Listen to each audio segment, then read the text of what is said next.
Hello there. I am so glad that y'all are here because I am really looking forward to this conversation. I have really enjoyed, a little redundant there, but y'all have heard him here before. He has a new book coming out. He's talking about things that I didn't even know had happened to and around him, and y'all are going to recognize a lot of the story. So, without further ado, Maxim Furek. Hi. And thanks so much for the invite. I know the last time we did this, we had a lot of fun. We were just, chit chatting and talking about the paranormal and everything else. So that's kind of fun. So thank you so much. And Well, by the thank you way, for being you, here. you said without further ado. Now, what exactly does that mean? That ado? It means without further discussion. Okay, thank you. I didn't know You're that. welcome. Okay, That is that must be that's one of French. this my grandmother did. Okay, okay. And a little Without old further lady from ado. my church, she wanted to teach my daughters and I French, and it was a miserable failure, but we had a good time. Yeah, yeah. So, Is, but is she that was is the that only a person I could difficult language to learn? it was for me. Okay. I took Latin in high school Yeah. just to kind of help me with my writing skills going into college. Sure. Yeah. And that was not difficult for me. Hmm. French was very difficult for me, and I did not retain much of it at all. Hmm. It's a fun language and it's a beautiful language. And the woman that was teaching me was a war bride who came over on a troop ship. Okay. Wow. So she had a great history to go with that. Yeah. But yeah, I didn't retain any of it. It's Yeah. kind Yeah. of tragic. You know what's amazing, and I think you probably have discovered this already, but it probably everybody you talk to has just a wonderful resume and have done Mhm. so much and worn so many hats. I mean, all of us are just so unique and just exceptional. It's just that's the amazing thing. And I mean, I can't imagine what it's like to be sitting there in your seat talking to just so many Yes. interesting speakers and writers and authors and everything else. I mean, you're you're without further ado, you're pretty amazing to be able to do that. So I think that's I'm great. very blessed with what I do. Yeah. I started paranormal experience 10 years ago, almost 11. I've done Fate magazine for five Yeah. years. And through the course of both of them, because on paranormal experience, when I started, I love ufology. And so I was doing all of these fun things, and as well as ghosts and owners of locations, people that, television famous and all this fun stuff. And it was cool. Hmm. And I have never once not looked forward to doing a show because I love what I do and I love who I get to talk with and learn from. Sure. Oh, yeah. Right. And, Yeah. you know, I'm very fortunate. Yeah, yeah. And Stephen Covey said in The Secrets of the Rich and Famous, whatever, that the most important thing is to seek to understand before being understood. And what he meant was like just shut up and listen. Let the other person teach you. And most of us don't do that. Most of us just blab and we talk and we overtalk and we can't wait to get our 2 cents in. When And really we don't pay attention yeah, yeah, then. yeah. And the secret is just to listen. So, oh, my wife is. Well, thank you. You're interrupting this podcast. But she's bringing you your tea. My tea, So yes. Okay, thank that's a you. brilliant wife. Yes. So, So, but yeah, but and the other thing too is just not that there was a question there, but the paranormal community. You've been in it for a while. When I wrote my book, the Shepton mythology. mhm. That was in 2016, 9 years ago. I've been in Now, this thing pretty much for 9 years. This opened up the door. And, I think I said this the last time we were on. I mean, I can't believe how welcoming and respectful the paranormal community has been to somebody like me. I mean, it's just pretty amazing. And, somebody like you, you're pretty amazing. well, oh, I well, mean, thank you. Okay. But sell it short. I mean, I don't know what to say now. Stop it. But, and one thing I noticed too, there's a lot of young podcasters. I mean, they're Mhm. real young, and they are so eager to open up doors and to help. And it's almost like a tribal thing. And it's Yes. not like a lot of folks my age that are sort of, businesslike and territorial, and they worked hard. And protective. Hey, right, exactly. They want to keep their brand and all their stuff. The younger people are more, I think, I mean, from what I'm seeing, more altruistic. They want Mhm. to help. It's just, I mean, man, I mean, Yes. there's hope for the world. There's good people out there. There, So there are. And, I have enjoyed all of the, is that true? It is true. I can say that. All of the podcasters that I've had a chance to talk to, I've run into ego once that was difficult to get past. But I agree with you on the youngers. There's one in particular, Sophia Temporelli, who is the ghost host, but she's brilliant. She really is a cool kid, and she's a really nice person and a great host. If you ever get a chance to talk to her, you would remember yeah, if yeah. you had. She's cool. Set it up. Set it up. I'm I eager. will. Yeah. I'll help you with that. Yeah. But I find it interesting because with your background, you have a vast array of experiences in so many different things. And here you are focusing in the paranormal with your writing right now. It's very interesting. Why is that your primary focus? Do you just like it? Do you think it's fun? Well, you just told me about the time you got knocked on the head in Scotland. It was like that. Yes. I'm a former rock journalist. I was working on a Yes. book trying to connect the song Timothy from 1971 with, which was about cannibalism, with the Shepton mine disaster. And when I was researching Shepton, and again, we talked about that, when I was researching Shepton, there were paranormal elements. There were out-of-body experiences, after-life experiences, near-death experiences, just a whole lot of high strangeness. And that book took off. It opened up doors. Again, I didn't go looking for it, but all of a sudden I'm on podcast. I'm on Australia's Mysterious Universe, invited to conferences. I mean, the door, not the door, but the door started to open. So and then since then I started to write. I was very prolific. So over the last 9 years, I mean, I wrote Co-Regent Hoodoo, Flying Saucer Esoteric. I mean, and on and on and on. I mean, a whole lot. So There is, and people can find those on Amazon. yeah, And exactly. go and read them all. Yes. Call Mr. Jeff Bezos, and he needs the money. Yeah, send him a few bucks. Well, where else would you suggest they go? Yeah, go to my website, www.maximfurek.com, and we're getting ready to launch a brand new Man Does It Rock the House website. It's good. And I just, this one friend of mine has been such a great friend and supporter. And here I found out that he does website design.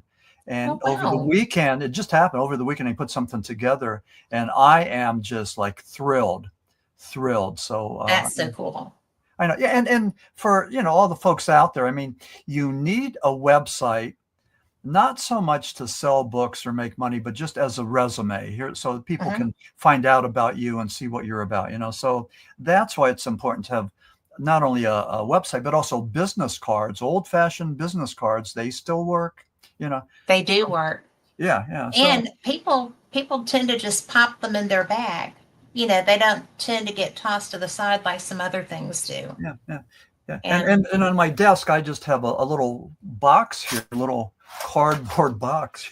I have one. Fancy. Yes. And I throw the cards in there, and every now and then I go through them and I start making my phone calls. But but it's all good. But yeah, I'm like as you, I'm blessed. I'm fortunate. I love being where I am. And the thing of it is, I mean, what I want to do for the paranormal community is this. I want to go and articulate the paranormal. I want to try to define the parameters, what it is, because, nobody knows. So I'm just trying to go and be part of that, defining what it is, and also try to be a good voice, a good ambassador for the paranormal and speak like an academic, only to get the respect of the public and the scientific community. So if I can do that, then I think that's what I want to do. I mean, it's hard to step back and, and say, what exactly you want. But other than that, I mean, I'm having a whole lot of fun. I mean, I do book signings and people will come up and say, hey, I read your book and I liked your book. I mean, that's just so validating, because it is totally validating. Because for a lot of us, we're in a vacuum. I mean, how often does somebody call you up and say, hey, Kat, I heard your show. You're really good. You were really on. You're really articulate. You're really this, you're really that. A lot of times we don't get that. And you're right. When you do get it, I mean, that's valuable. So, but again, it's not about ego. It's just about, I mean, I don't think maybe reinforcement. Yeah, it's reinforcement. Yeah. And I mean, and as far as ego, and I know we all have egos, but I mean, I feel very confident. I mean, I like who I am and what I'm doing. I mean, I think I'm a good researcher and writer, and, but it's not ego speaking. It's just like confidence. I mean, I like where I'm at right now, and hopefully I get better and better.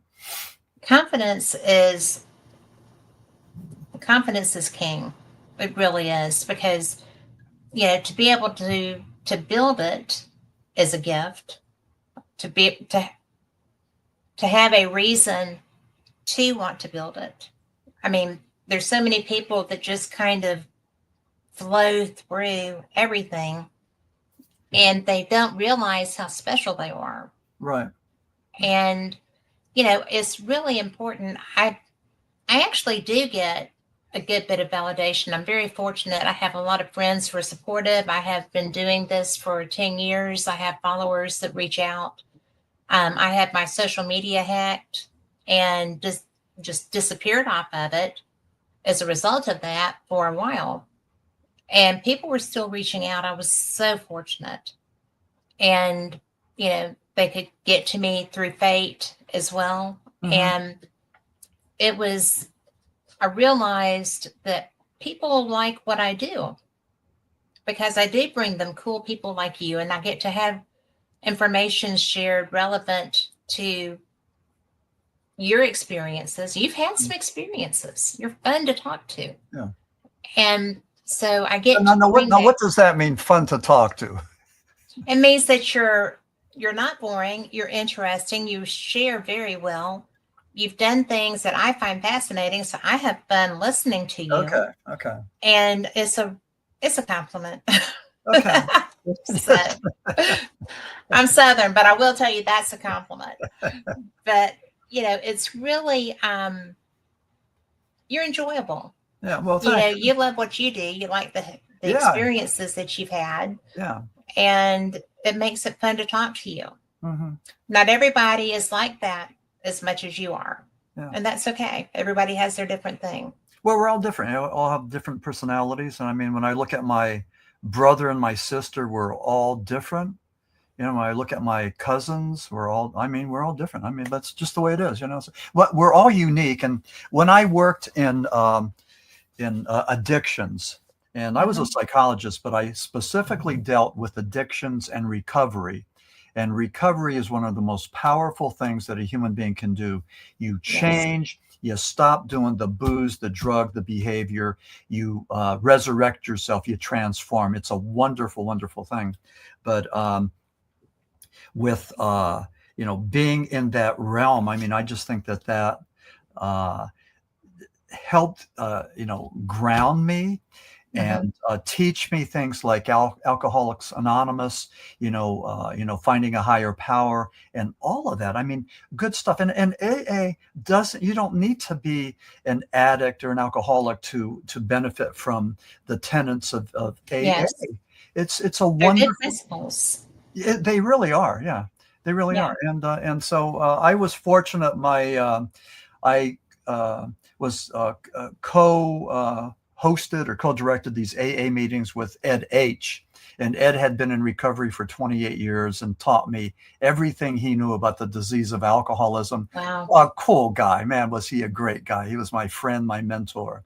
Loved the guy. He was like a father, like a shaman, like a brother. And but that was pretty much, my beginning. And and I think that's, I mean, I can look through the eyes with I'm talking about recovery. And I would ask people, how did you get into recovery? Because, you doing the drug is pretty blissful. It makes you feel good, and so what if you're Until losing? it doesn't. Yeah, well, it does. But so what if you're losing your car or your phone or your job or your apartment or your wife or your husband or whatever? So what? You still got the drug. And then I talk to these people, like, how did you get into recovery? And so many of them said, I don't know. It was a miracle. It's like the supernatural. It's like the paranormal. We don't know. There's no definition for it. It's part of the scientific, but we don't know what it is. It was a miracle. They just stopped. I mean, and I'm not just talking about alcohol. I'm talking about heroin. I'm talking about meth, wicked drugs that can really rip you inside out and, and turn you against yourself. And I remember Joe Welsh of the Eagles. He was on a YouTube video, and Joe was saying that he stopped drinking. He's in recovery. He said he stopped drinking because the drug stopped working for him. He was working for the drug. So he is so cool with that gravelly voice, and how he talks. I love his gravelly voice, but he is one of the people. It's Walsh, isn't it? Joe Walsh, yeah. Yes, he is one of the people that I found interesting because he just kind of rolled with his addictions for a while, and when he started getting more serious about leaving them behind, walking away when he could, I was very aware of that because I wasn't a fan, but I was like it's a really cool guy fan, Well, and so I saw him when he was using, and I saw him when he wasn't. Yeah. And the talent was always there, but the person was not always able to be who he could be. Yeah. I can relate to a tiny, tiny bit of that. Like I'll do these presentations, and you get off the stage and you are adrenalized, you are jacked up, you are so filled with adrenaline, and it takes a while just to come down, and you can let it bleed out. Yeah, you could either do it with substances, which a lot of the rock stars do.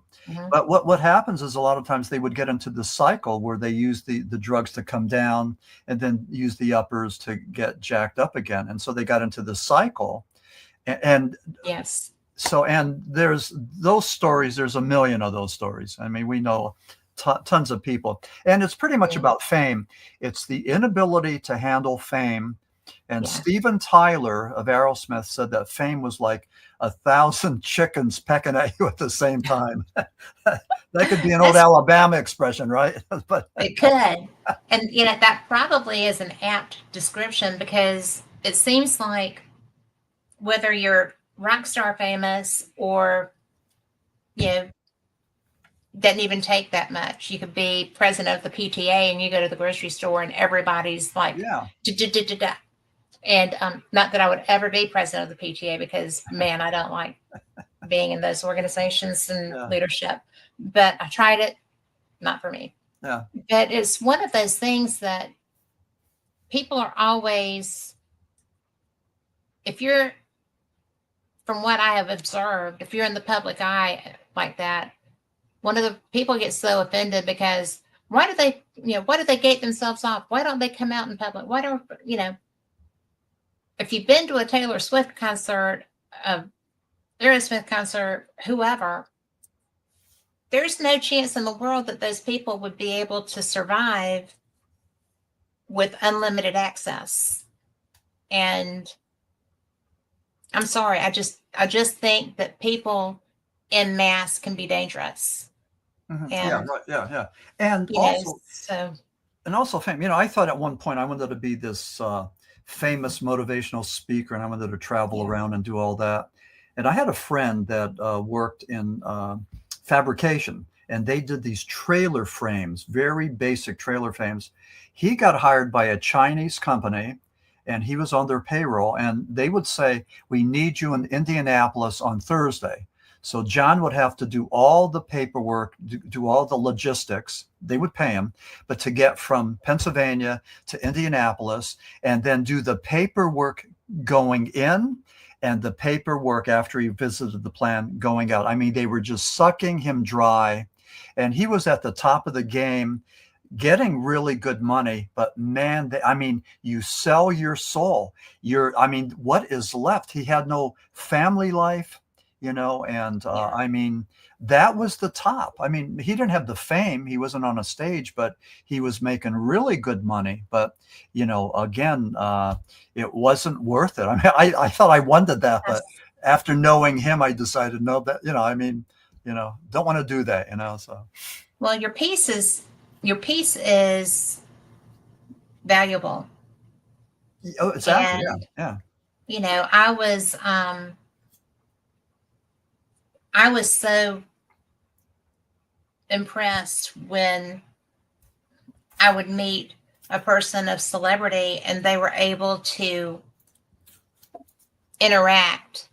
And then when people would start to come back up to them, like tables at events and whatever, and they were able to say, you know what, I've really been working that 5 hours now and I really need a break. And if you will just respect that and give me my time, I'll be back and come and tell me that you were who I talked to.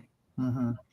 And to watch that reaction of the fans versus the just jump up and run away behind your security guard with him but as a buffer, people respected and appreciated being told, you know, I just really need downtime, but I'll be back. Mm-hmm. But if you're in a crowd of 30,000, it's really hard to do that. Right? Yeah. You have to find a way to do it yourself. Yeah. And you need help as a rule. But you know, a lot of us want that. A lot of younger people maybe want that fame. You know, they think that's what they want, that acclaim. Well, you know, they think it looks cool. Yeah, but it's not. It's really not what, you know, we think it is. So you know, buyer beware. Definitely a buyer beware thing. Yeah. And you know, I really think that people, you know, back to the paranormal, I've been to just about every paranormal con here and there. And it's just so funny because the people that are there because they like their fans and aren't scared, because there are some weird fans out there, as you know, anyone can attest to. Yeah. But, I mean, they want more than, I don't know what they want. They want a piece of you, maybe, you know. Yeah, they want more than you have to give. Yeah. And that's I would think it would be very scary.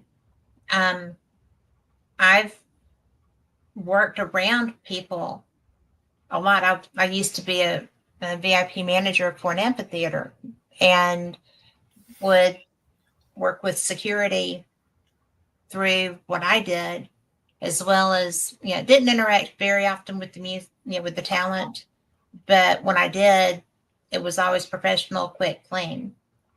And, you know, if somebody wanted to interact more, that wasn't for me to initiate. Mm-hmm.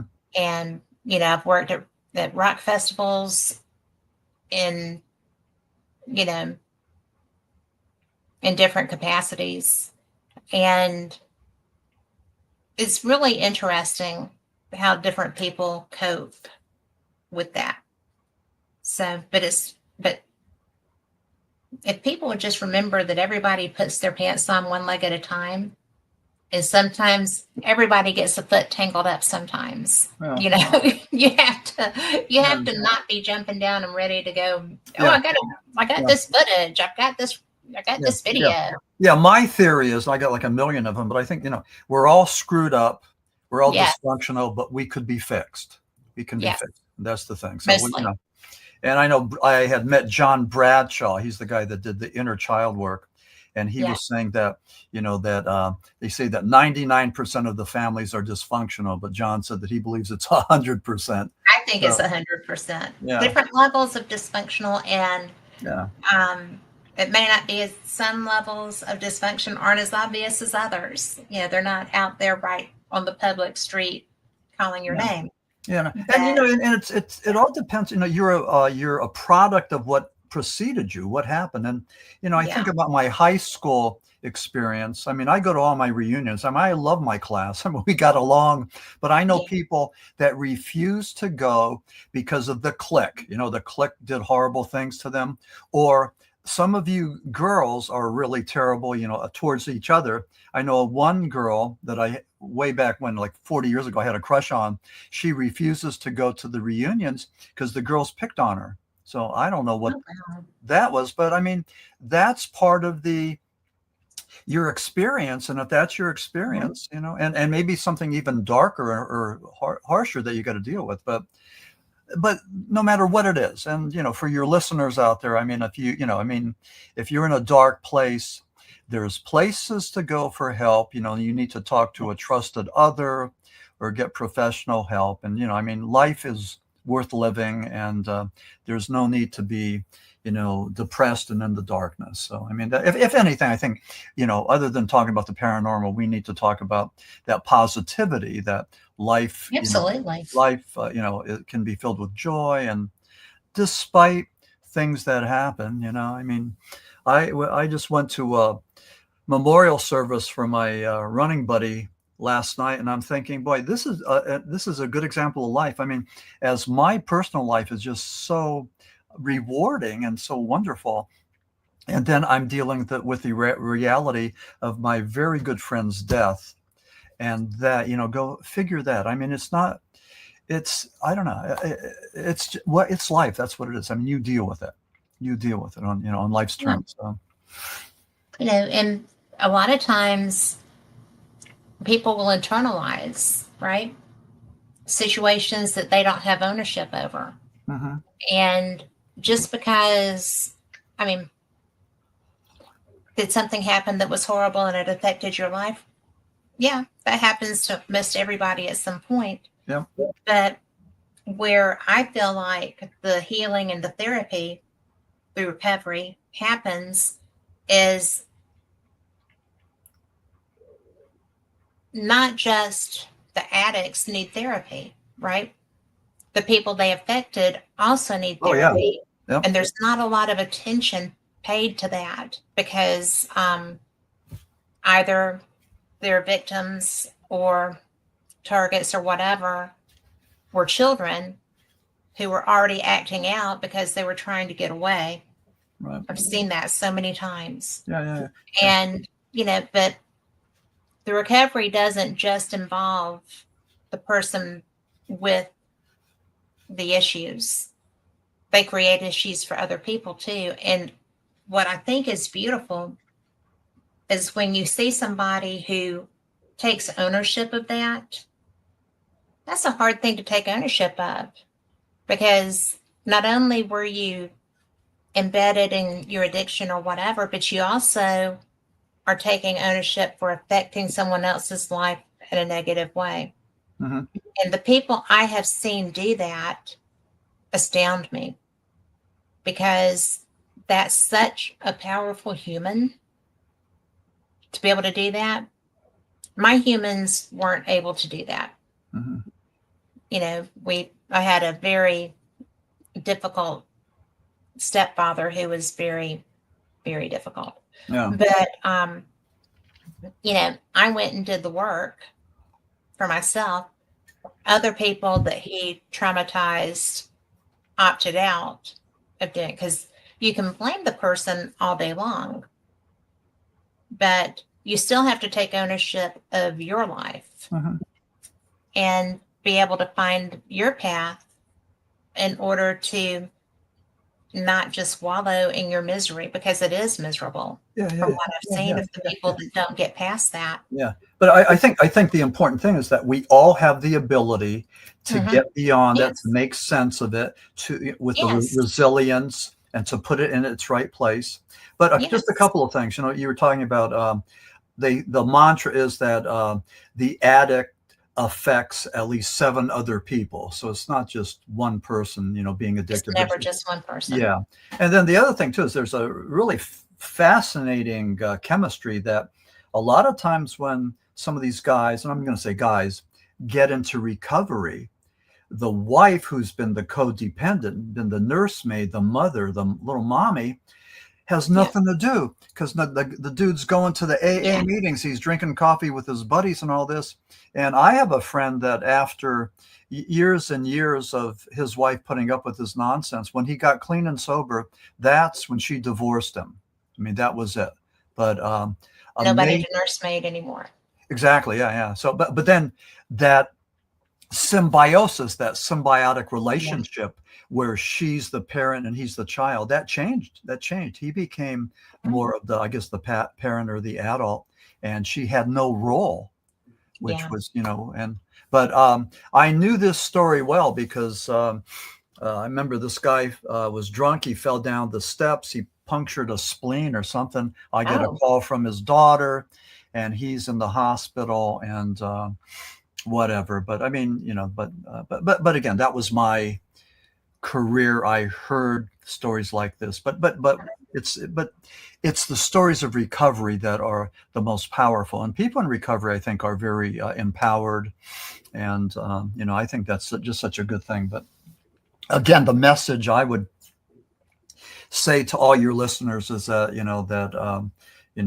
if you're in a bad place, you could certainly get into a place of tranquility and joy and everything, and there's plenty of ways to do that. So just join our happiness club, and I'm a member. I think, Kat, you're going to be the president. So I don't know about that, but there's just so much out there, and it's very easy to get locked into the mindset of it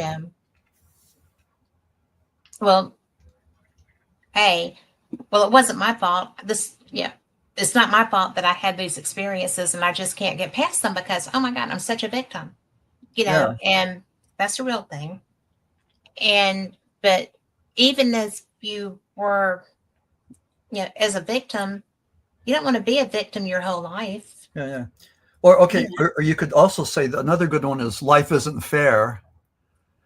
Well, it's not fair. So, get with the program, It's not fair for anyone. Especially if you're, black, female, transgendered, gay, whatever, I mean, come on, it's, nobody gets a buy. So, that's absolutely true. And, how fortunate it is to find a way to enjoy being you. As you come through these things, and also, let me interrupt or interject, if I may, to converse, to communicate and interact with somebody else who's like-minded, who's feeling that, who's empowered, and and has and is like that. I mean, that's a gratifying thing. I mean, human beings connecting and sharing that, and that's just such a wonderful thing, a powerful thing, the greatest joy of any human being is human interaction. And people who are mentally ill or drug addicted or filled with shame don't feel that they deserve to have that connection with people because they're unworthy of it, and that's a lot of that going around too. There is a lot of that going around, and but everybody is worthy of chances. And I will say that after a certain period, I don't give them, because if it's repetitive behaviors and they're harmful to me, I don't. I will if I see effort being made. Mm-hmm. Well. But if the behaviors are all that are shining, then access is cut off. Yeah. Well, you know, people are they either have your back or they don't. I mean, there's no in between. There's no way, right? I mean, I'm either going to help you or I'm not, you know, so. Yeah. But I mean, I really will help anybody that I feel like is trying to help themselves too. Yeah. And if it becomes I learned how to have boundaries. You know, I will help you as long as you're trying to help yourself too. Mm-hmm. But the day that I'm getting more weight for that than you are, that's when you get to find out how strong you are and do it. So and people filled with shame don't feel that they have the boundaries. They feel that they're transparent. They feel that everybody could see them for how flawed they are and everything. And so they overcompensate. They, you know, puff themselves up to say, look, you know, I'm not that, you know, not that vulnerable. I'm not that, you know. Yeah. So anyway. It's okay to be vulnerable when you're seeking help, because that's why you're seeking help. Yeah. A strong person, a healthy person will ask for help. Mm-hmm. You know, an unhealthy person will say, nope, I got this. Yeah. I don't need your help. You know, so. Yeah, I agree with you on that. And, you know, that camouflage is so strong. You know, people try so hard to get across that they're fierce, they're mighty, they're strong. And to get help, you have to admit that you've got a vulnerability creating a need for help. Mm-hmm. And that's very hard to do. Mm-hmm. So. Wow, we had a whole therapy session right here. We did, yes. Yes. Well, it's helped me immensely. So there. So. Ditto. But you know, it really is cool because you come at your writing from so many different perspectives.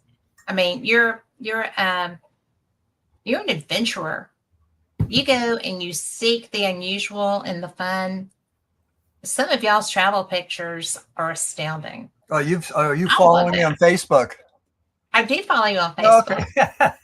But you know, when we first connected, I had to find out who I was talking to, right? Yeah, okay. And so you know, it's a really big deal to enjoy life every chance that you get. And y'all seem to do that. Well, yeah, I'm fortunate. You know, I have a wife who's a good cook and has a good sense of humor. And you know, that's great. And I'm very careful about doing these gigs, like these book signing gigs. I don't want to wear her out. So, you know, I don't do a whole bunch of them. But, you know, we did one over the weekend that was it was the Central Pennsylvania Bigfoot Encrypted Expo in. Oh, my gosh. I bet that was awesome. It was thousands of people. Yeah. Gwen Purcell put it together. And the people that were there were just amazing. I'm next to Jason. Is it Kelsey? The guy from British Columbia, the documentary guy? Pretty sure that's his name. I'm not positive. I can't say that. Yeah, but anyway, he said he'd like to do a documentary about moi. That means me in French. So anyway, I said, no, why don't we do it on the Shepton mythology? And then my wife said, no, why are you doing it about Shepton? That's like old. Why don't you let him do it on you? I mean, you know, so that's where we're at now. But we met a whole bunch of people. It was fun. And and what's so nice is that people say, hey, I read your book or I heard you on a podcast. And that's affirmative. I mean, God, you know, somebody actually listened to me on a podcast. I mean, that is just so freaking cool, you know. So, you know, so that was good. We had a really good Saturday. I mean, we met a whole lot of people, and it was just wonderful. But like I said, I don't want to burn out my wife because she's been very supportive. So, thus far, I've got a feeling, just based on conversations, that she would let you know if she were feeling that.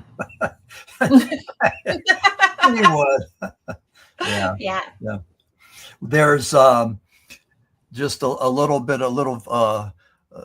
an intimate part about our lives, you know. Right around the corner, they're having a beanbag tournament, the local bar. So September the 5th. So we bought some beanbags and we're practicing. So we want to win, you know. So are you a bit competitive, Max? Oh, I am. Yeah. Yeah. But just, you know, I it's am fun. too. Yeah. It is fun, Mm-hmm. but you got to have something. Well, but then again, do you? I mean, what about if you and I think so. just laid on the couch with the remote and watched TV? I mean, no, We seriously, do that too. what's so bad about that? What about if you just did that? Not a thing's wrong with that, because we'd be together. Yeah. And there are nights that my husband is a huge Braves fan, Okay. and I am too. But I miss Dale Murphy and that era of players. Yeah. But we do that, and we also go and adventure, Mm-hmm. and a lot of times we go to poker tournaments, Oh, okay. and he'll be playing poker, and I go adventure. So I got to Zion National Park this year. Nice. Yeah. So that was fun. With monuments, yeah. You just it's all about balance, right? I'm not sure. I mean, I think it is, but I don't know. I mean, it's about a whole lot of things. It's about connection. I think it's about connection. I think it's about I think it's about God's has given us talents. It's our job to multiply those talents. I think it's about that. But finding that space. I mean, I love people. I love to schmooze. I love to be social. But then I really love my reclusive moments. And I'm pretty much different than a lot of authors I know, because a lot of authors are very timid and shy and soft-spoken. Found that to be true. And I like. You are so not. No, I'm like and I say this in a wonderful way, like a carnival barker. You have to go, and we go to these events where people are coming past you, and you got to say, like, hey, do you like to read? What do you like to read? Hey, Kat, would you like a autographed copy of Co-Regent Hoodoo? I mean, you work the crowd, you talk to the crowd, you communicate with the crowd, and that's what you do. And I think there's an art to it. I mean, it's being like a carnival. There is an art to it. Barker. And yeah. Even though a lot of people hate us, they think we're self-promoters or whatever. Well, go ahead and dislike us. But here's the thing. Here's another one too. This is my law, universal law of 90. 30% of the people are going to love you. 30% of the people are going to hate you, and 30% of the people could care less. They're busy with their own stuff. But I know I got 30%, in my pocket, and the rest, you could work on. But people are going to dislike you. Even in an election, 50% of the people voted against you. So, I mean, so not everybody's going to like you. And I know that for some people, I come across as maybe a little bit too assertive, aggressive, too little, whatever. That's not a bad thing. Well, it's not for me. I mean, I'm not going to change, but I mean, you're at conferences to sell books. Yeah. And to meet people, and to talk to your readers, and to find out, how are you going to know how you're doing if people won't talk to you? Yeah. But the other thing too, and more importantly, I want to be one of the spokespersons for the paranormal. I want to be able to articulate that. And it's just like Jung and Freud talked about talk therapy. You could take an issue, whatever that is, and if you can talk about it, you can find the parameters. This horrible trauma that you're dealing with has a beginning and end. And if you could take a look at that, you could go and put it in a little box like this and keep it over there contained, and it's maybe part of your background, but it doesn't have to go and destroy you or control you or anything. So, that talk therapy, I think that idea is pretty much what I try to do with the paranormal. Just try to identify it and chisel out those boundaries and everything, and that's kind of fun, so because nobody knows. We just have theories. We just have countless theories, and we just try to find the one that works the best, or the one that we can. I try to document my theories, and a lot of times, boy, do I not. Yeah. Because in my experience, the paranormal is very personal, because you're dealing with, as a rule, human spirits who still have the human emotions and ego and stuff, if they have not crossed. I've found that to often be true.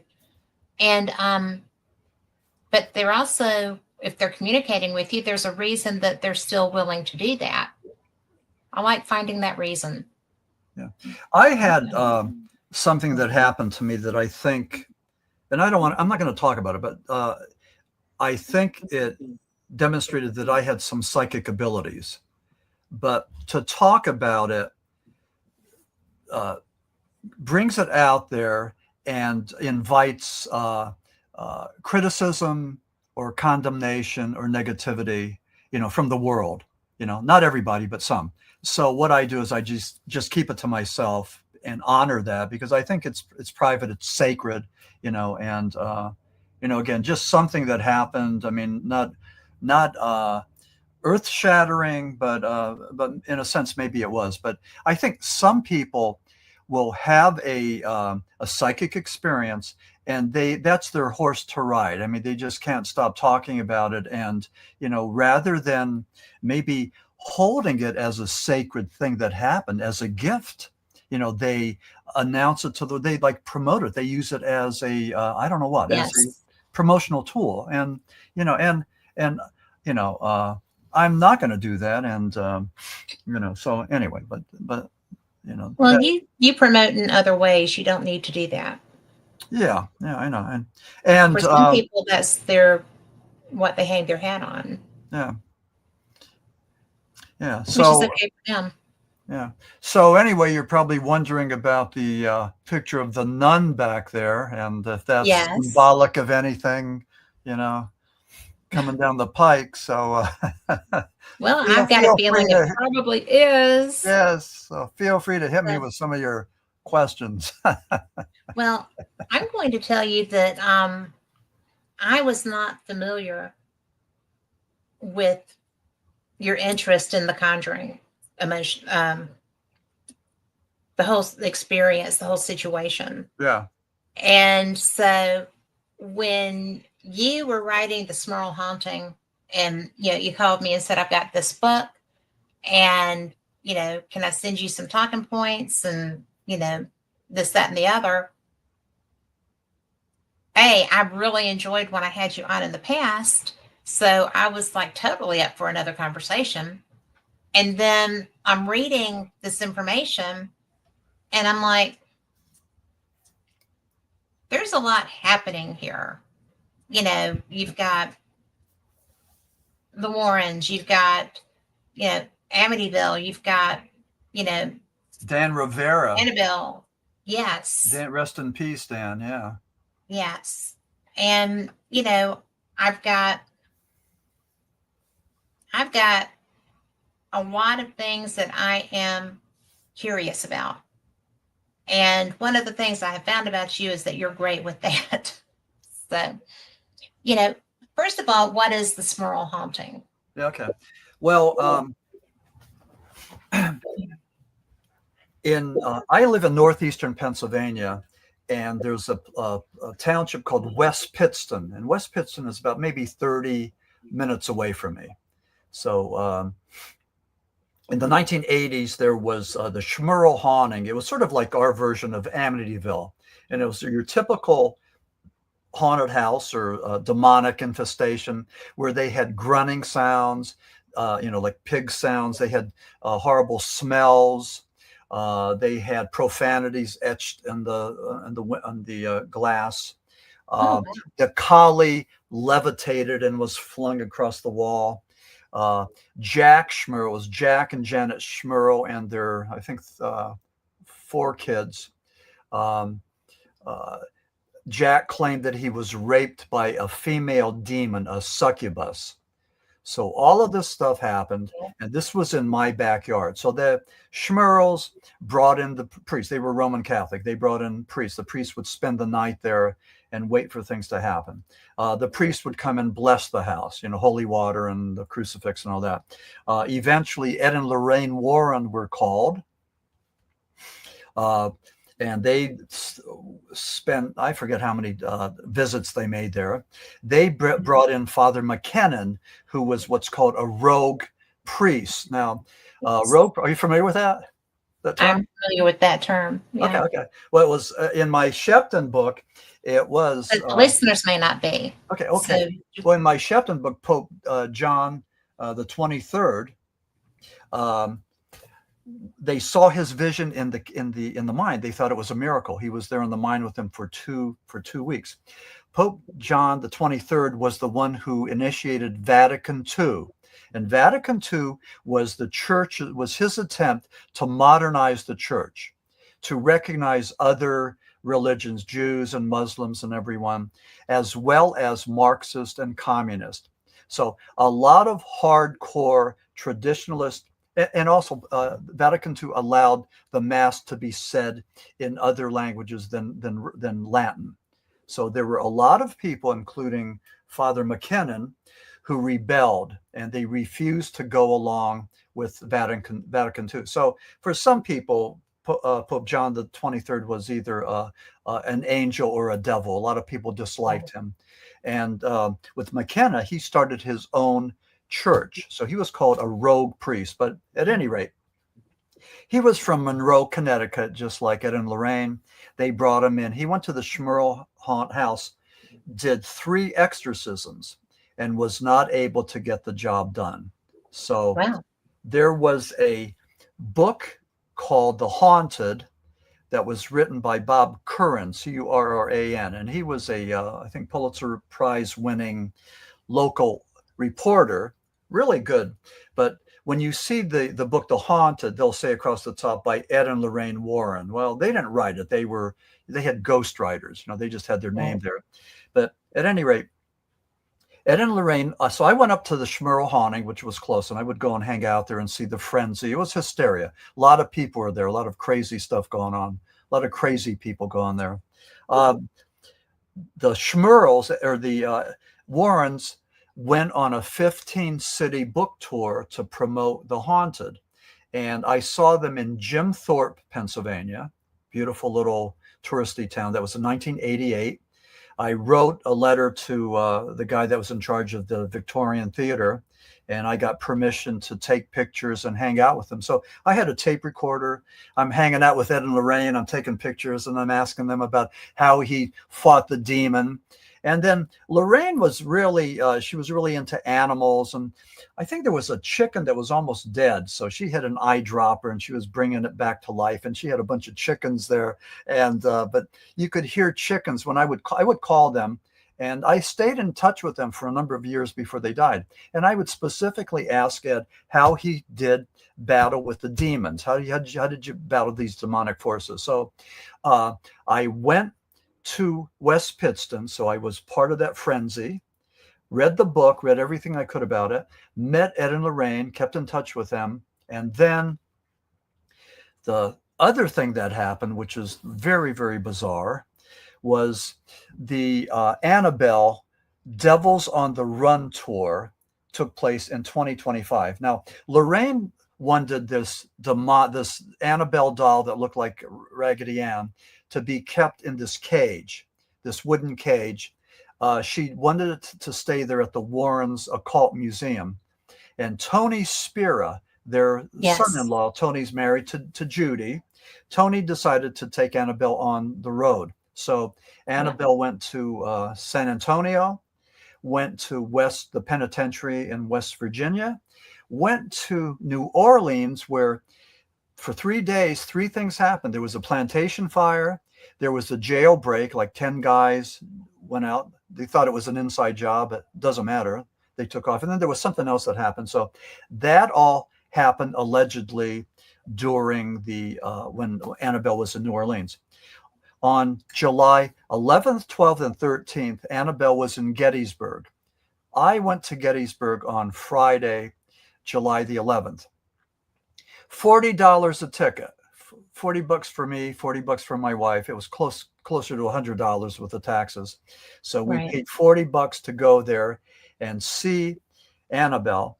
And I was hoping to meet Tony Spira. Now, I had never heard anything, well, whatever. Okay, I was looking to see Tony Spira, but Dan Rivera was there, and Dan was the chief handler. So me and Dan are hanging out, and we're talking about the Schmerl haunting and Ed and Lorraine, and we're talking about different things. he helped to construct the box that Annabelle was in. It was like 5 foot tall. It had the Lord's Prayer on the back. It had a glass door from a church. It was infused with holy water and holy oil, and a priest would bless this box every so often to keep it there. But anyway, I talked to Dan Rivera on July the 11th, and he gave me his phone number. I was supposed to call Dan on Monday, July the 14th. Dan died in his hotel room the day before. It was Sunday, July the 13th. He died. Yeah. So I was one of the last paranormal researchers to talk to Dan. And all of a sudden, all over the internet, they're saying, let's not talk about this. Let's give his family time to mourn and process this.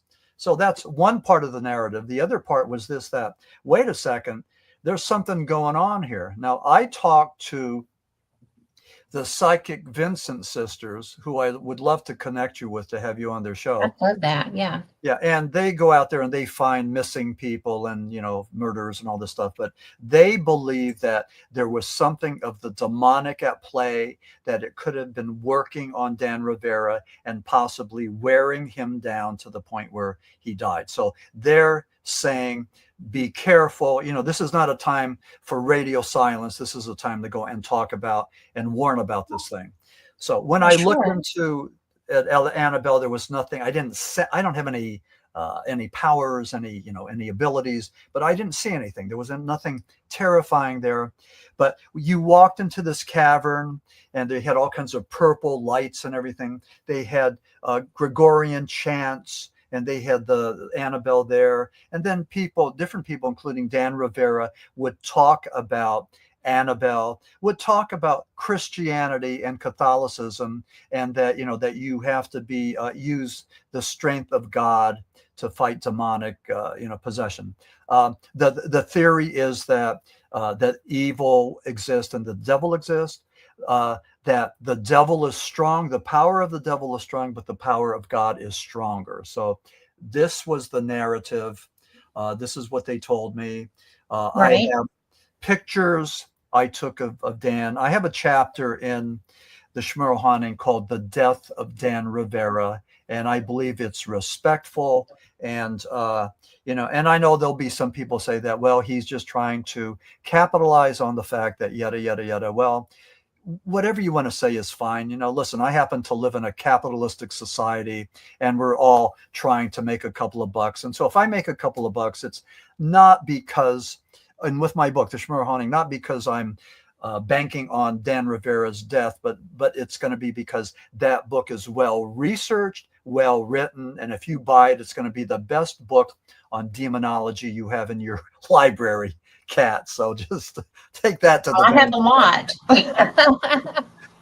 So and I will take your word that would be the best one. Yeah. So but you were talking about the Schmerl. So the Schmerl Haunting, when I started to write it July the 3rd. And we're August the what? The book's in production. I worked on it. It had good heavens, Max. Pardon? I said, good heavens, Max. I know. That's what I said too. So there was amazing. Something channeling through me, something working through me. Absolutely. I was the guy picked to do this. It was in my backyard. I met Ed and Lorraine. I met Dan Rivera. All of that. It all came together. And so it's not just about the Schmerl Haunting, but it's about haunted houses like Amityville and the Hinsdale house and the Wells house. I talk about those. I talk about the signs of demonic possession that some of these people talk in foreign languages, and they have superhuman strength, and they levitate, and they do all kinds of crazy things, whether you believe it or not. It's just been documented. And that there's a process, there's a progression of temptation and infestation before the possession. So there's a lot of similarities, a lot of commonality in this realm.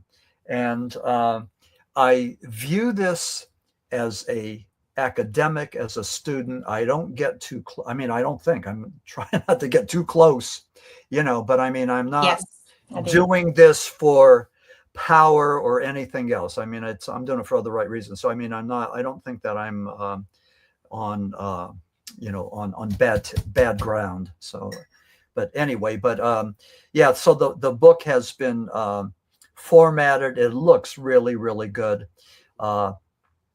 I have a chapter called The Apostles of Exorcism, and I talk about all of the exorcists, the world famous exorcists, starting with Jesus Christ of Nazareth.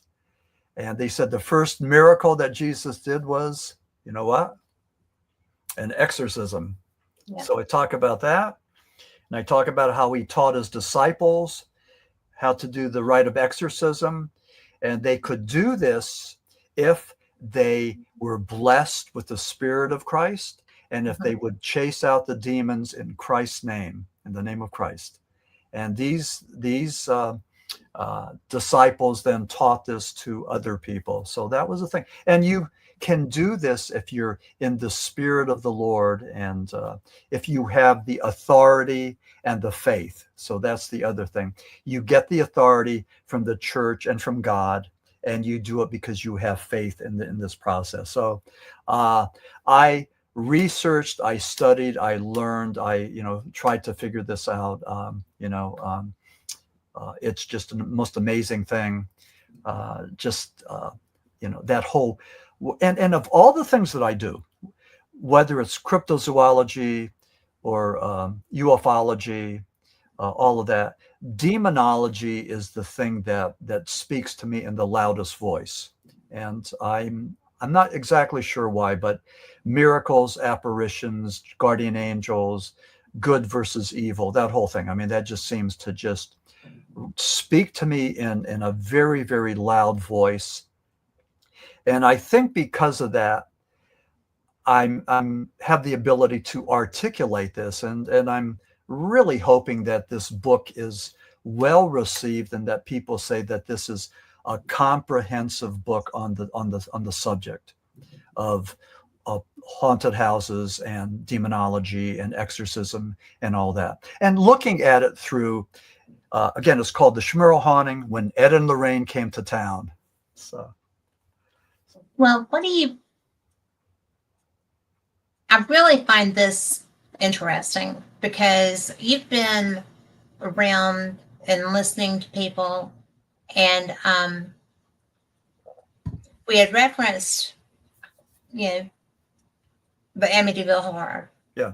Oh, yeah. That's and again, who hasn't? I mean, there's like 1 billion books and motion pictures about Amityville. I mean, maybe not 1 billion, but close to it. There's a lot. Yeah. Do you feel like that was a real experience? Well, here's the thing. How about this one? Let's go back a couple of years. Okay. George and Kathy Lutz were there for 28 days. They bought the house real cheap. I think it was $80,000, maybe. I forget. They bought it after Ronnie DeFeo shot up the place, took a rifle. He said the devil made him do it. He's 23 years old. Killed his father, his mother, his 2 sisters, and his 2 brothers with a rifle. 6 people, 8 shots. They said that he wasn't mentally ill, but that he was a personality disorder, that he had no empathy, and he needed immediate gratification. Ronnie, they called him Butch. He was a rich kid. The family was wealthy. He would walk around with thousands of dollars. He was doing heroin. He was doing meth. He was on Thorazine. He was a pretty mixed up kid, but he killed his family. And there's been so many books written about it. Now, I read Jay Anston's The Amityville Horror twice, and the book pretty much sucks. I don't know if that's the proper word to use, but it wasn't good. The end of it, he had a conclusion that I thought was on the mark, but the rest of it was not good.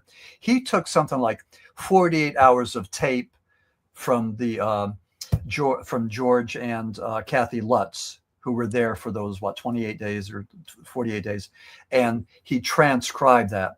But so all these books are written. So George Lutz's attorney claims that over a couple of bottles of wine, they conjured up the Amityville Horror. So here's the thing. The Amityville Horror is a cash cow. It's a cottage industry. I don't care how you approach it. I don't care how you write about it. You could say that I was there and the demons came after me, or you could write and say that I got drunk on two bottles of wine and just wrote about a hoax. Doesn't matter. Somebody's going to buy that book. And Absolutely. what they did was they jumped into the game. You know, it was all hands on deck. I mean, you know, so do I think it was a hoax? No, I don't. But do I think they made money from it? I know they did. Absolutely, they did. I know they did. Yeah. And again, in my book, The Schmurl Haunting, I have a chapter on Amityville. I dissect Butch DeFeo and what he did and what he said. Again, I read countless books on that, and I listed a whole bunch of books that were written about Amityville. We can't get away from it. And let me ask you that, because I'm just blabbing. But why do you suppose? What's the fixation on Amityville with the whole world? Why are we so fixated on that bloodletting? Well, for one thing, it was a bizarre murder scenario. Okay. It was familial and brutal and just astounding.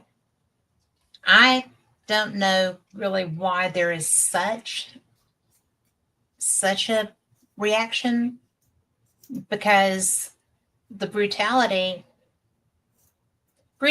draws our eye. It also draws our emotion. You know, the Tate murders. Yeah. The brutality. I could not read that book. I could not read that book. No, it was too and I like horror, but I could not read that book. I don't like horror, which is terrible because all of my best friends are horror actors. Yeah. But you know, but it's really, I have a harder time with written horror than movie horror, because when I'm an avid reader, I absorb as I'm reading. And so the experience comes to life for me more when I'm reading about it than when I'm watching a movie. And mainly because I don't watch those movies unless I get conned into it. But you're missing out. No, I'm not. But not for me. But it's really interesting to me because Amityville struck everyone. And I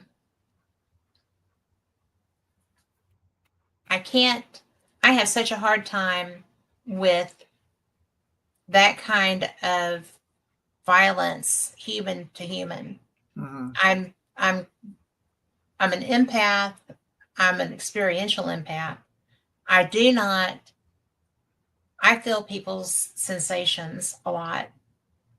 And I could not read Amityville all the way through. Oh, wow. Okay. So, yeah. Well, I read it for you. I read it twice. So there you go. Thanks for taking that one for me.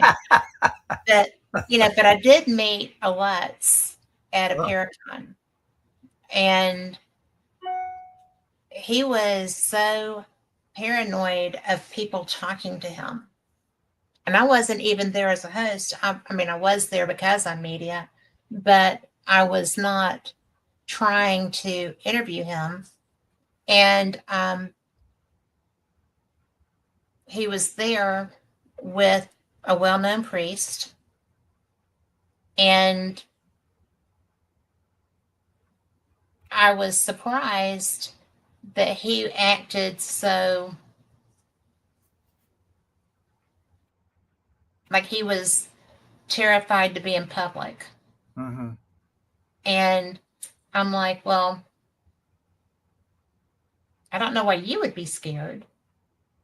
I did not understand why you would come to something knowing that you were going to be putting yourself out there to a degree. And, why let them introduce you by your name? Come incognito if you don't want people to talk to you. And it was a very strange environment. Mm-hmm. So and I didn't like how he felt either. Yeah. But the whole scenario to me, that is one sick thing, to be able to, if somebody did just, make that up and reenact it, Mm-hmm. To create that environment, then what were you thinking? Mm-hmm. I don't like the fact that there are people really like that. Yeah. Yeah. That can do that. That's, to me, humans are much more scary than the paranormal. Well, I'm sure Amityville is a good example of that. Yeah, you're right. Yeah, and I think one of the fascinations is that how could a kid kill his parents and his siblings? Right. I mean, boy, that just doesn't make any sense. We try to figure it out, but it doesn't make any sense. And it's a senseless murder, and Yes. It could have been fueled by substances. Oh, that's your dog, right? Could have been fueled by substances, some kind of anger towards his father. I don't know, but they tried to use the insanity defense, and that didn't go anyplace. The other book I read, Amityville Horror twice, and then the other one was called High Hopes, and it was I believe it was the prosecutor that wrote that book, and it was really good. I liked the way he approached it, and it was tough because they had to make this stick, and just a horrible case. But so I talk about Amityville in the book, and then I also talk about the Hinsdale house that was in New York, and there were a number of exorcists that went there, including Father Treble. And he was the hero of the Schmerl haunting. He was able to do 4 exorcisms to finally. So he was there. He was at all of these then. Who's that? That priest. Oh, Father Treble. Yeah, he was at not Amityville, but he was at the Hinsdale house and the Schmerl house. But the point I was trying to make is that at the Hinsdale house, he couldn't chase away the demon, and he said that there's some places that are just evil. He says, what you do is you take your possessions and you leave, and you don't say anything, don't say where you're going, and you just leave. He said that some places are just a hole to hell. And that was the Hinsdale house. So that was, pretty interesting. It is. I have friends that investigate there. Okay. And I know who owns that. Yeah, there was. He took it over. I had his phone number. I was going to call him, and I didn't. But you could go there. I think for a fee, you could go and you could check out the house. And, you can go in and investigate. It's one of the more expensive hauntings that you can go and investigate, but you can do that. Yeah. Yeah. Have you been there? I have not. No, I was at the Wells house. So I also talk about the Wells house. Ed and Lorraine were there. And that's in Wilkes-Barre, Pennsylvania. And it just had a long history of just all kinds of demonic stuff. But the one guy who was one of the renters, after years and years, he took a sledgehammer and he smashed down the one wall. And he found what looked like voodoo items, like bones, etc. And he thought that the original owner had a voodoo curse placed on him. And that was the cause of all these things. So he was able to find that. That was the Wells house that Lorraine thought that she felt something there. With the Dan Rivera death, and some people saying not to talk about it, I think his name was Chris McConnell. That was the grandson, and he was one that was speaking out quite a bit that Annabelle never should have been taken out of the Warren's occult museum. She should have stayed there under lock and key. And I emailed him a couple of times, and I think he's in Paraguay right now. I don't know what he's doing there. He said he's helping people. So whatever that is, I don't know. He's helping people in Paraguay.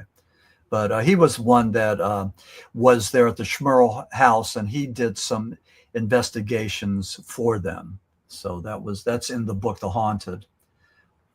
Why did he feel like Annabelle should not have been removed? Did he feel like actually being in the structure was providing a level of protection? Or yeah, absolutely. But also, Lorraine didn't want Annabelle to be moved. Lorraine had specific instructions to keep Annabelle there at the Warren Occult Museum, and it was Tony Spira, who was in charge of this, that took Annabelle around on the road. Now, let me say this about Gettysburg. We were there. My wife and I were there Friday, July the 11th. There were 1,240 people there. And Kat, if you have your abacus there, 1,240 times 40, whatever that is, that's $40. That's what the take was. So plus they were selling T-shirts and everything else inside there. But it was very atmospheric with all the purple lights. And I think there was dry ice and the Gregorian chants. And there's Annabelle right in the middle. And just I mean it was pretty bizarre. It was like going to a carnival. That's what it was. It was like going to the carnival and seeing the the snake lady or the sword swallower, and that's what it was. So that is not what you should do with objects of that nature. I was actually supposed to be there. Yeah, well, that's what they did. Had a reason. Yeah, I couldn't go. Yeah, well, and that's. I cannot say that what they did was respectful. It was there to make money. That's what it was, and they did make money. And it was. Why else would you do that? But I also think that if you believe that that is an object capable of what happened, then it's irresponsible to remove it and take it into the general public. And, that event is all about kids with cancer and veterans and stuff like that. And I know it's a paranormal event. Well, here's the other thing too. Crazy. They said that during these events that Father Bob was there. So there was always a priest on hand. Well, when I was in Gettysburg, Father Bob wasn't there. He was out of the country. So that was another thing too. So there were some things that were amiss. But then in the meantime, all of a sudden, Tony Spira sells everything to the comedian, and there's a guy from from Monroe, Connecticut now. I emailed him. I haven't heard from him, but he's a comedian that is very much into the paranormal, and he bought everything that's at that Warren Occult Museum, including Annabelle. I spoke with the Monroe, Connecticut Chamber of Commerce yesterday, and they're giving me information with the local newspaper and also with the guy the comic, I forget his name, that bought the thing. But that happened relatively fast. So right. What I want to do is I'd like to go up there and see if I could go and do a presentation on the Schmerl haunting with you as my co-host. I'm gonna I'd show up. Let's do it. Yeah, we'll do it. Okay. Let's do that. But we would be a good tag team. But I just go ahead. But if you were there, would you do something like, okay, ladies and gentlemen, you've heard about him, you've read about him. Let's give it up for Maxim W. Furek. Could you do that? I would be very good at that. Okay. Because you know what? Because I like you. And I think that anybody would be fortunate to be getting to spend time listening and learning from you. God, you're making me blush. Boy, oh boy. Oh, please. You're using your southern charm, so stop it. That's exactly what it is. That's exactly what it is. Can imagine what are your listeners thinking? Look, there's somebody saying, get a room. Probably not. They're used to me. But, it really is. Well, seriously, when I like somebody's work, I like somebody's work. And I do like yours. Yeah. But I also think that it strikes me as odd that they sold museum artifacts. Yeah. Lock, stock, and barrel. Because ostensibly, there's a lot of dangerous artifacts there. Yeah. Right. Yeah. And it seems irresponsible to sell them to somebody that doesn't have a history and a knowledge about dealing with these things. Mm-hmm. It's, I mean, some of them are very powerful. And a friend of mine, I used to go to Key West every year. Oh, okay. Oh, to And- Robert the doll.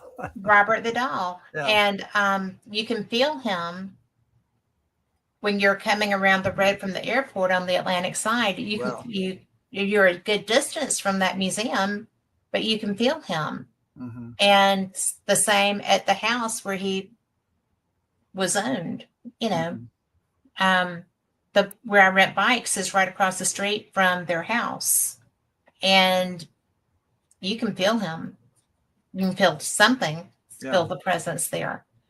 And so I walked into a well-known haunted museum, and there was I do not like Robert the Doll. I know that he has created havoc in some of my friends' lives. Oh, wow. Just because he gets an attitude because you don't ask to take his photo, right? Wow. Yeah. And No, I've so, heard some crazy stuff about that. Yeah. yeah. And so my friends actually got on a plane and went back to Key West from Tennessee to apologize to him because their lives got so jacked up. Man. It was, yeah, we're serious. Yeah. So I walked into this museum, and there is a Robert the Doll. And I'm just like, I have actively tried not to come across this doll, right? So I walk in and I'm like, really? And I went and found a curator, and I said, why do you have a fake Robert the Doll? And they just looked at me. And I'm like, no, really. If a doll is haunted, they're there all the time. Mm-hmm. I mean, that's their vessel. And I said, this is not Robert the Doll, is it? And they just kind of looked at me again, and they were like, how would you know that? Oh. I said, because I know Robert the Doll. I know what his energy feels like. And this is not Robert the Doll. And they said, oh, well, somebody gave it to us, and we just, it's just a doll, and we put it in there. I was like, but you put it in there with intent, and intent can breed things. Mm-hmm. So, it's just like taking Annabelle and removing protections from that particular thing. Mm-hmm. As far as I know, nobody's found Robert. He's just in the museum. Mm-hmm. And it's just a crazy thing. I had some spiritual problems after I left Key West, not because of him, but because of an investigation that we were doing. And I had to go for a cleansing and get all the stuff done and whatnot. But it's really, there's a lot to the voodoo and the hoodoo, and the intent that people put into things. You can create manifestations, and to just arbitrarily sell that to someone, not knowing if their intent is to let it have free reign, Mm-hmm. or are they going to seriously try to protect the public? Then, if it's not somebody that takes that stuff seriously, that could be a really bad thing for some people. The local, I'm getting a little echo here. The local newspaper did an interview with me on my trip to Gettysburg, and they said that I blessed myself with holy water and said the Lord's Prayer as I was going to see Annabelle. And I really didn't do that, but I mean, wouldn't be a bad idea. Wouldn't have been a bad idea. But I didn't, So they, and I don't know where she got that, because she had a tape recorder and she's taken down all the stuff. So, but anyway, that was just a crazy thing. So the book is being published by Anxiety Press from Chicago. It's in production now. We are waiting for the publisher to get a copy in hand, and then, it's been approved, and then I'll be getting copies hopefully at the end of August. And, and then my life's just going to be like, we're leaving October 6th for Nashville, and then we're going back down to Florida. So I don't have a whole lot of time. The book's going to come out, and we're hoping to do a couple of signings before we leave. And so anyway, I'm excited to see what's going to happen with this book. How long are you going to be in Nashville? A week. Okay. Yeah. Are you close to that? I'm in Birmingham. Well, after Nashville, we're going back down to Florida. So we go through Alabama, right? Mm-hmm. Go through Birmingham. Well, you can go through Birmingham, or you can go through Atlanta, depending on which side of Florida. No, I don't want to go through Atlanta. Don't say that to me. Nah. I don't blame you. I lived there for long enough to know that it's no fun. Yeah. But because I have a house on the Alabama coast. That's what you told me that, yeah. It's just lovely. It's the right time of year to be going to Florida. Mm-hmm. So. Yeah, I know. What's the beach in Alabama? Gulf Shores and Orange Beach. Orange Beach, yeah, okay. And where's that? It is 23 miles of beautiful white sand, and it is along the Gulf Coast. Okay, I've heard of that.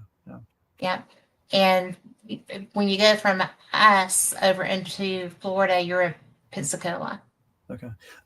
Now, a big one that you might want to consider is the Ocala Bigfoot Expo, and that's in the spring. And you should be there. I mean, there's thousands of people. I mean, boy, I just can't believe the energy there.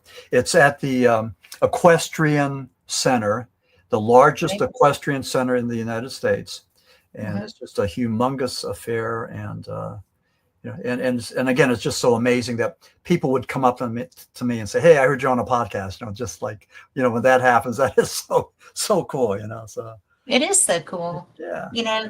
Something that I love Bigfoot stuff, and well, where I live is not like Bigfoot capital or anything, but one of my friends grew up on a mountain south of Birmingham, and she said that while she's a good bit older, she's probably 20 years older than me, and she said that it was normal to have Bigfoot around, that they were not scary, that they were not, that they were just like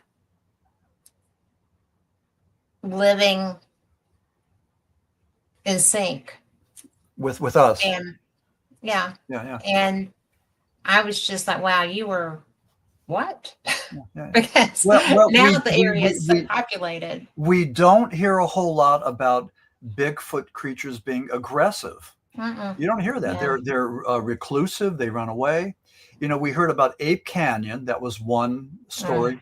But the only other one was with President Teddy Roosevelt. He wrote a book, took place in Montana, and supposedly this cryptid killed this hunter. So that's the only documented case I ever heard of Bigfoot being aggressive. And back home, a friend of mine, Craig Long, he is a district magistrate. Do you have those? They're like local judges. Okay. Like a justice of the peace. Well, we do have magistrate judges. Okay, yeah, okay. Well, this guy, Craig, he used to be law enforcement. But anyway, when he was a law enforcement guy, he gets a call, 11 o'clock at night. This older guy is letting the dog out to take a leak. He sees this creature, 11-foot tall creature, and he told Craig Long, the cop, that he wasn't afraid. And the reason he wasn't afraid was because the Bigfoot had kind eyes. He had kind eyes. So add that to the little dossier. But they say that Bigfoot shape shifts, that it has bilocation. You see them in front of you and then behind you. Some people claim that they have psychic abilities, that they talk telepathically, that the coastal peoples believe that they were sacred, that they were protectors of the environment, that to see a Bigfoot, to see a Sasquatch was a spiritual event, all kinds of things. And what's interesting is we heard about Bigfoot in 1958. The Humboldt Times had this article about the California abominable snowman. So they write about it. That's the first time that Bigfoot ever, became part of our vocabulary. And it hit the wire services and it just went big time. And from then on, I mean, people started to talk about Bigfoot. So it was a pretty huge thing. So hasn't gone away.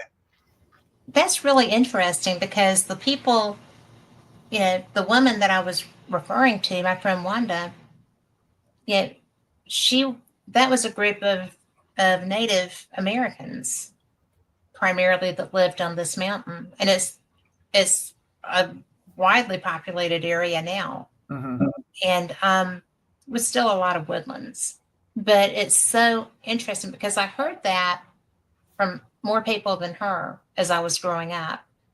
And it was, because going out through that area, it's called the Narrows, okay, where the big roads were built. And so if you were being taken out through the Narrows to dinner, there's a very good restaurant out there. So you were a hot date, right? That was someplace that, you wanted to be valued enough to be taken out there. Oh, geez. But because just plain chicks didn't get taken, right? Yeah, okay. But it was interesting because we would go through there, and I feel energies and stuff, and I never felt anything that would have given me pause, and of course, I really never stopped there either. But sometimes I've been canoeing out on a lake at the park that's out there now, and been glad I was in my kayak, because you'll just almost like the woods have eyes, something like that. It's a very strange sensation. Yeah. Tell you what, she said they were. Best part about Florida is kayaking. I mean, boy, do we have some nice places, Rainbow River and Silver Springs. You can see monkeys and gators and all that. It's really neat. So the monkeys are kind of scary. Monkeys can be aggressive. They could be, yeah. And they're so strong. Yeah. And alligators, I've hit one with my paddle and lived to tell about it. So that's a good thing. But you stay away from I was trying to push off. They're aggressive. Or they can be. They can be, yeah. Well, what we do is we stay away from those little, what do you call them, like inlets, because you're next to the weeds and that, and they could be there, and they could just go and snap you. So you need some room to maneuver. So we try to stay away from that. But yeah, I find we like kayaking. It's fun, and it's so much closer to the water than canoeing. Yeah, I like it better. Yeah. So the thing with my writing career, so as the Schmerl Haunting is coming out in August, the other book that we're working on is the Paranormal Apocalypse. Is This How It Ends? And we are doing the final. Okay. Oh, that was. Glad you didn't see that. So this was the prototype. Paranormal. Is This How It Ends? And now they're thinking about changing this because they think that the paranormal is a little bit more serious than this. They think that this Gray as a Grim Reaper is maybe too, I don't know what, fantasy, or I'm not exactly sure, but they want to go and come up with a couple of more. I mean, I like this. But what do they think is going to be more paranormal than a Reaper? I don't know. I don't know, but That's curious. yeah, I don't know. But I just heard that today, so they're going to go and work on a couple of other covers. But I mean, this one I think is just perfect. So, Paranormal Apocalypse takes a look at fear, and it was H.P. Lovecraft that said that fear is the most basic emotion, and fear of the unknown is the most powerful. So I talk about us having fear of through the government, through society, through religion. You know, they like to keep us afraid. And if you're afraid, you know, you don't have rational thinking and common sense. You just follow the crowd. So that's pretty much what the book is about. And, and we'll see. I just think that I think that the apocalypse is an area of fascination. I just learned the word eschatology, or an eschatologist. These are people that are concerned with the end times, but now that's part of my vocabulary. But I talk about Revelation, and I talk about the 7 seals, and and some people believe, some eschatologists believe that the second coming, the Armageddon has already came. Other people believe it's right around the corner.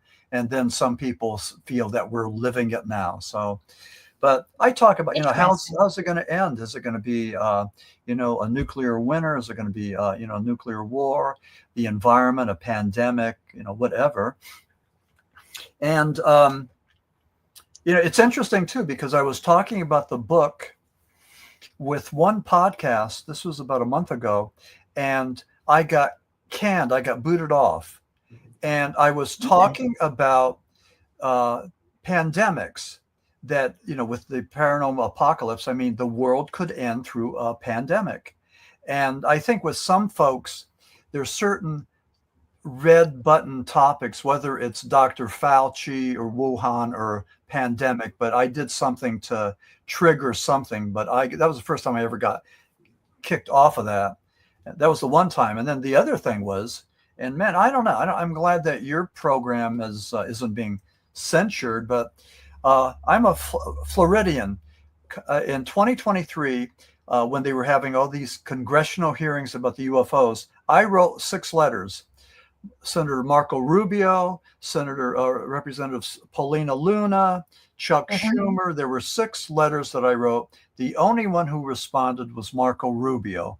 And I was saying, could you please have David Grush and all these other people show his cards?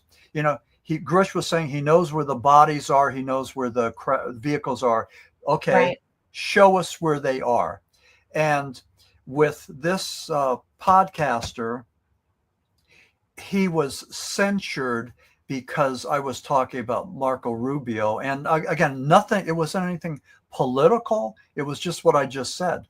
I contacted them to start a rapport, to get more information, and to encourage the government to continue these hearings, to continue to talk to David Grush, to have him, show his card. So that's where that went. But I think one good thing about podcasts is that we still have, I believe, freedom of speech, and we could go and talk about the different issues. And to an extent. Yeah, to an extent. Yeah. And again, I mean, I'm not talking about, anything bad. I'm not talking about anarchy. Well, you're not, but that is, for whatever reason, even with the public attention on this now, even with the experiences now, one of the people involved in the Pacific experience was basically drummed out of the Navy. Okay. And so to me, and he was not a pilot, but the pilots are able to talk about it freely. And you mean seeing different craft? Seeing, well, the pilots that were interacting with the TikTok. Okay, the TikTok, yeah. They're allowed to speak freely. Okay. Okay. And it's really, to me, fascinating, because I'm very much into the UFO, UAP research. I'm more the science side of it, because it fascinates me.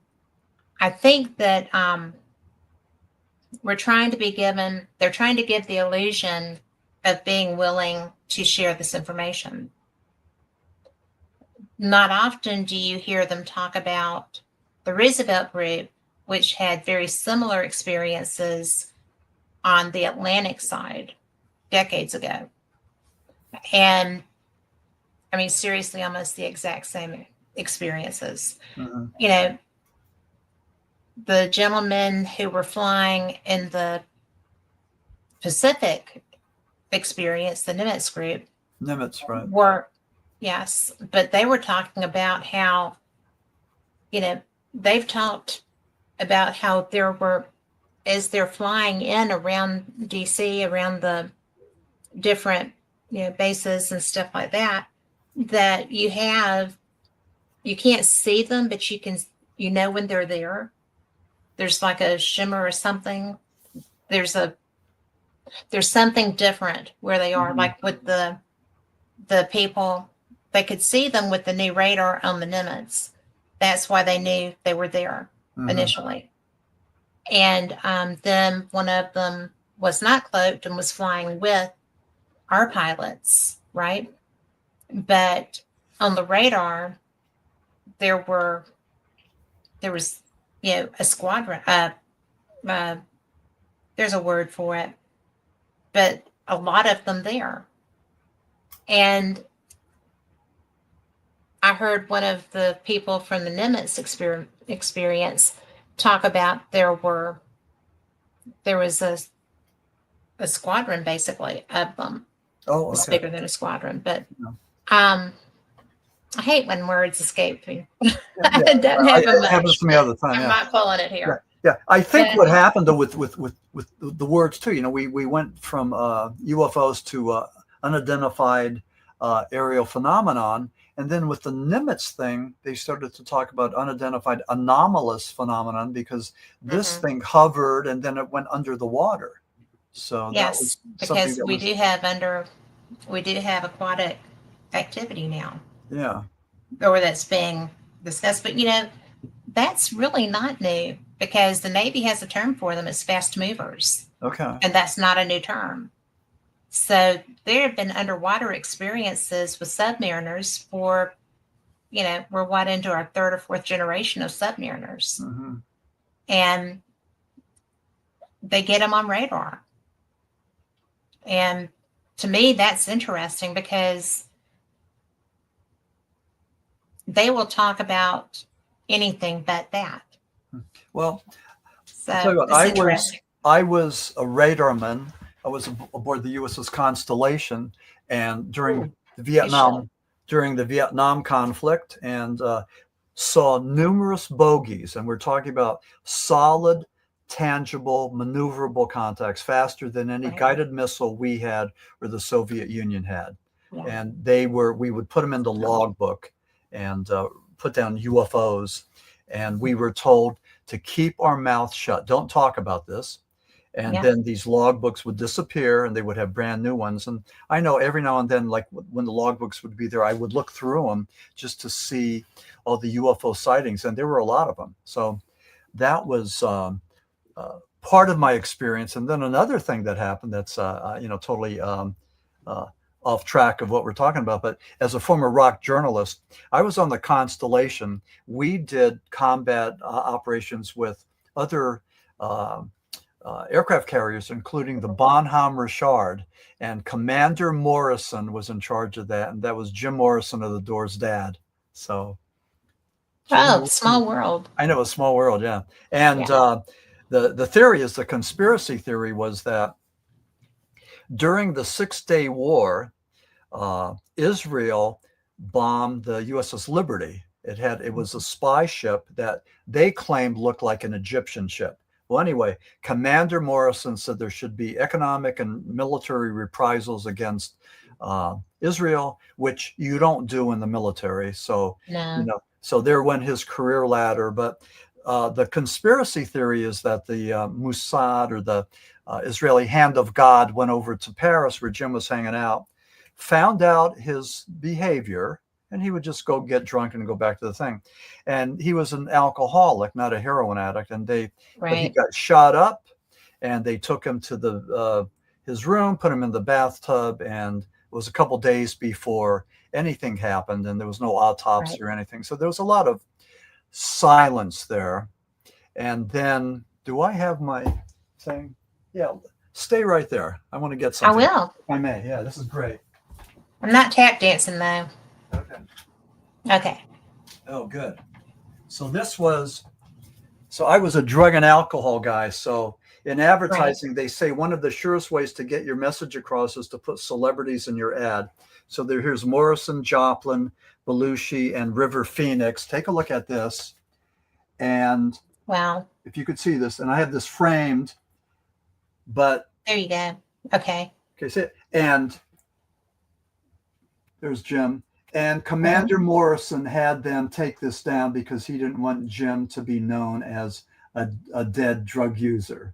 So this is my thing. And this was from the Partnership for a Drug-Free America, Foundation for a Drug-Free Pennsylvania. So that was back in my days of drug and alcohol stuff. And hang on one second. Oh, good. One more show and tell. Nothing to do with the paranormal, but here's your brain on ecstasy. Can you see that? Oh my gosh. So this is vintage, man. This is worth money. So what they did was they did this study to show the effects of the brain on ecstasy, MDMA, methylene deoxymethamphetamine. What they did was they screwed up. They didn't use MDMA. They used methamphetamine, which is a stimulant. It's a neurotoxin. It destroys brain synapses and everything. You know, the speed freaks and everything. So the government got this thing wrong, and they were going, so this was just, but I have this thing and this thing in my archives. So oh wow, see my office. Yeah. So anyway, your office sounds fun. It's fun. Yeah. So yeah, this is something else. I used to do these anti-drug presentations, and I would show this. But anyway, which side is which? Pardon? I mean, because it's obviously affecting the lobes differently. Yeah. Or is that? And a lot of times with government studies, they will give a university millions of dollars, like a grant, to do a study, but they want the study to be going a certain way, to be swayed a certain way. And they make that known that. So you could find ways to do that. So I don't know if this, who did this. I mean, maybe the National Institute on Drug Abuse. I don't know. But anyway, that was that. But yeah, that was my, I used to be a drug and alcohol guy. And as we talked about. And so that's sort of what I bring, I guess, to the forum, as a paranormal guy, I mean, that's part of it, but, just trying to figure it out, so. Well, before I let you go, I want to ask a question of you. And it's something that we talked about earlier in the show, and it's been, kind of turning up through the conversation. But what was your opinion? What did you take away from having met George and Lorraine? Ed and Lorraine. Yeah, Ed and Lorraine. Park. Yeah, well. But what did you think of, I know you're a huge fan. Yeah. But not everybody seems to be. No, and my theory of 30, 30, and 30 doesn't work with them. I mean, there's more than 30% of the people that don't like them. A lot of people don't like Ed and Lorraine. For example, pagans and Wiccans don't like them because, with those folks, they believe that, we entertain, we deal with, we coexist with some of the darker forces. Whereas with Ed and Lorraine, it was black or white, it was good or evil. So they had this very, very severe dichotomy, I guess. So that was one thing. I think some people dislike them because they made money, and they were making $5,000 per appearance. They would go to these colleges, over 700 appearances. But again, just because you're making money, just because you're successful, does not mean anything that you're a con artist or that you're, something bad. Again, this is America. We all try to hit it out of the park. Not everybody does. Some people are successful at it. Not everybody is. And even as a writer, I mean, Jay Anston's crummy book, Amityville Horror, hit it out of the park. 50 Shades of Grey, a horrible book, sold millions. I mean, there's plenty of examples of bad books that have sold. So, saying that somebody was successful, doesn't necessarily mean that they were wrong or anything. But I think there was a lot of animosity towards Ed and Lorraine. Some people thought that they were using their Catholicism, their Christianity, as a ruse, as something, to put themselves up there. But I couldn't believe the amount of people that dislike them. And as a defender of Ed and Lorraine, as somebody who thought, called them my friends because they treated me with respect. And whenever I called him, he would take his time to explain things to me, how he fought these demons and what he did and all of that. So that was, they did that. Later on, I heard about there was a story that he was living with some woman there, some younger woman, and Lorraine was allowing that to happen. Now, again, I don't know, that if that's true, but, that's part of their legacy that is sort of tainted. And, so I think that some people believe, and again, get back to my 30, 30, and 30. I think 30% of the people believe that they're telling the truth and they're valid. 30% don't, and then another 30% are on the fence, on the bias. But my book talks about Ed and Lorraine Warren, what they did with the Schmurl house and the Amityville house and the Hinsdale house. It's all about them, revolving around the Schmurl haunting. But if you don't like Ed and Lorraine, that's okay, because this book talks about demonology and exorcism and Jesus Christ of Nazareth. So there's something there for everybody. There's somebody you're going to like there. Yeah, I know. Yeah. So it's a good book. I spent a lot of time putting this together, but I contend that something was conjured through me to write the book. I just happened to be at the right place at the right time. I was the right person. It was in my backyard. I met Ed and Lorraine. I met Dan Rivera. I mean, I don't know what else to say. I mean, this is, I think that this book is going to be well received. And I think so. Yeah. And it's called The Schmurl Haunting, When Ed and Lorraine Came to Town. So that's really a great title too, just so you know. Okay. Yeah. I played around with it. Yeah. It was going to be title. When Ed and Lorraine Warren Came to Town. I thought, no, if you don't know them well, you will by now. You don't need to know it's Ed and Lorraine. So, yeah. So. Well, but your target audience will know who that is. Yeah, for sure. Yeah. So that's cool. So, what else do you have coming up in the near future? Yeah, we're hoping to do a big book signing on September the 6th at the Cryptid Collective. And that's where they had the Bigfoot Cryptid Expo this past Saturday, which was huge. I mean, really huge. So they do a great job. And I'll probably do maybe a couple of signings and then head on south. So I don't think I'm going to I have some things set up in Florida, and then I'll be concentrating on paranormal apocalypse.